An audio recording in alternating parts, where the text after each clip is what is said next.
যখন কূটনৈতিক টেবিলে যুদ্ধ থামানোর সম্ভাবনা নিয়ে আলোচনা এগোচ্ছিল, তখনই ইউক্রেনের রাজধানী কিয়েভে আবারও আঘাত হানল যুদ্ধ। শনিবার রাতভর ইউক্রেনের রাজধানী কিয়েভ ও আশপাশের এলাকায় ড্রোন হামলা চালিয়েছে রাশিয়া। বেশ কয়েকটি আবাসিক ভবন ও স্থাপনায় চালানো এই হামলায় 5 বছর বয়সী এক শিশু ও এক নারী সহ কমপক্ষে 3 জন নিহত ও বেশ কয়েকজন আহত হয়েছে বলে গণমাধ্যমকে জানিয়েছে কিয়েভ সরকারের সূত্র। হামলা স্থানগুলোতে জরুরি সেবা চালু আছে বলেও জানিয়েছে জেলেনস্কি সরকারের সংশ্লিষ্ট কর্মকর্তারা। কিয়েভ কর্তৃপক্ষ তার বাসিন্দাদের আশ্রয়কেন্দ্রে অবস্থান নিতে বলেছে। কিয়েভের মেয়র ভিতালি ক্লিচকো এক টেলিগ্রাম পোস্টে ইউক্রেনের ওপর শত্রুপক্ষের ভয়াবহ ড্রোন হামলা উল্লেখ করে লিখেছেন, হামলার ক্ষয়ক্ষতির সম্পর্কে এখনই বলা যাচ্ছে না, তবে হামলা স্থানগুলোতে জরুরি সেবা চালু আছে।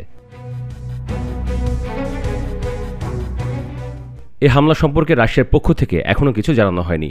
অথচ মার্কিন প্রেসিডেন্ট ডোনাল্ড ট্রাম্প জেলেনস্কি ও পুতিনের সাথে আলাদা করে কথা বলার পর গত বুধবার সংক্ষিপ্ত যুদ্ধবিরতিতে রাজি হয়েছিল কিয়েভ ও মস্কো। সেখানে শর্ত ছিল, দূরবর্তী হামলা বন্ধ থাকবে, জ্বালানি ও বিদ্যুৎ সরবরাহ বন্ধের উদ্দেশ্যে হামলা করা যাবে না এবং বেসামরিক অঞ্চলে হামলা করা যাবে না। তবে কোনো পক্ষই হামলা বন্ধ করছে না, বরং উভয় পক্ষই বেসামরিক নাগরিকদের ওপর হামলার কথা অস্বীকার করছে। শনিবার ইউক্রেনের আরেক শহর জাপোরিঝিয়াতে রাশিয়ার ড্রোন হামলায় একই পরিবারের 3 জন নিহত ও 14 জনের মতো আহত হয়। হামলায় আবাসিক ভবন, কমিউনিটি সেন্টার ও গাড়িতে আগুন ধরে যায়।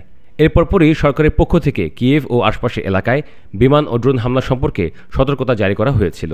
কিয়েভ ও আশপাশের ভবনগুলোতে ড্রোন হামলার পর সেগুলো আগুনে পুড়ে গেছে।